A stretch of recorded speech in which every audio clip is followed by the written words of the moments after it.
ఉంది.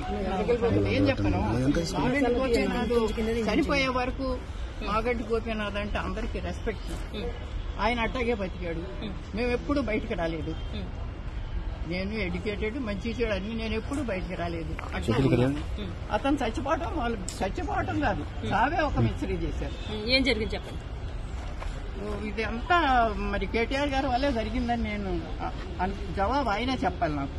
ఎందుకంటే ఒక హాస్పిటల్లో ఉన్నాడు, చచ్చిపోయాడని కొంతమంది అంటున్నారు. చూడనివ్వట్లా,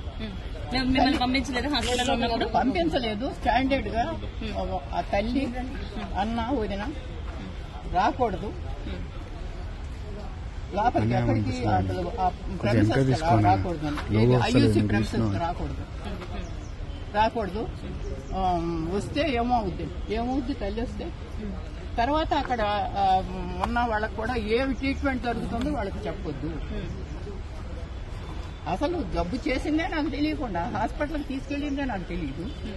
ఎవరో హాస్పిటల్ తెలిసిన ఆయన ఫోన్ చేసి బాబు వచ్చేసాడట అని పెద్ద బాబు ఏంటి గోపి ఇక్కడ ఏంటంటే వెళ్ళి రాని మరే.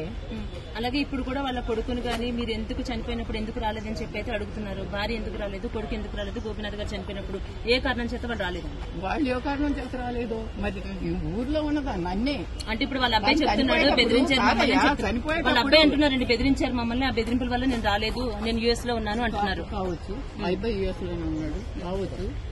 ఎందుకంటే నేను ఇంట్లో ఇక్కడ పిల్లడు అక్కడ ఉండంగానే ఇంకా చనిపోయాడో లేదో తెలియదు, వెంటిలేటర్ లో ఉన్నాడు.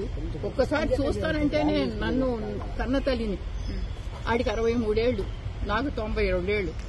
ఏమ్మా చివరి దశలో ఇటువంటి బాధ వచ్చింది ఏంటి, పిల్లాడిని చూస్తానంటే చూడలేకుండా చేసి 3 రోజులు మరి వెంటిలేటర్ లో అట్టు పెట్టారు. నాకేంటి డాక్టర్స్ రావచ్చమ్మా అంటే నాకు తెలియదు కదా, ఆశ అనమాట. వస్తాను అక్కడే పడినా. ఈ కేటీఆర్ గారు ఒకసారి వచ్చారు, వచ్చినప్పుడు అయ్యా నన్ను ఇటు రానివ్వట్లేదు కొంచెం చెప్పాయా అంటే గమ్మని తలుపు మూసుకుని వెళ్ళిపోయాడు. కానీ అయ్యో వస్తాను చూస్తాను ఏంటమ్మా అని మాట కూడా అడగల ఆయన. వచ్చి వాళ్ళతో మాట్లాడాడు పైకి వెళ్ళి, వాళ్ళు వేరే రూమ్ లో ఉన్నారు, మాట్లాడు అక్కడ పరిగెత్తారు.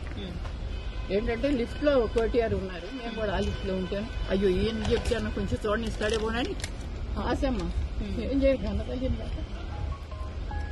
ఆశతో పరిగెడితే ఆగమ్మ లోపలికి వెళ్ళి వస్తాను, లోపలికి వెళ్ళి ఇంకో దారి నుంచి వెళ్తున్నాడని అసలు విషయం చెబుతామని గౌరవ పరిగెత్తా. పడదాను ఈ వయసులో పరిగెత్తే గమనం తలుపు చేసుకున్నాడు. అయ్యో ఒక్క మాట అయ్యా బాబు, ఒక్క మాట అయ్యా. వచ్చారు. మరి ఆయన వచ్చే వరకు ఈ చనిపోయిన బాడీని ఎందుకు కట్టి పెట్టారా అన్నది ఆయనకే తెలియదు. ఆయన వచ్చిన తర్వాత ఎందుకు డిక్లేర్ చేశారా అని ఆయనకి తెలియదు, నాకు తెలియదు కదా. ఈ కేటీఆర్ సమాధానం చెప్పాల్సిన విషయం. ఎప్పుడు చనిపోయారు అన్నది క్లారిటీ లేదు.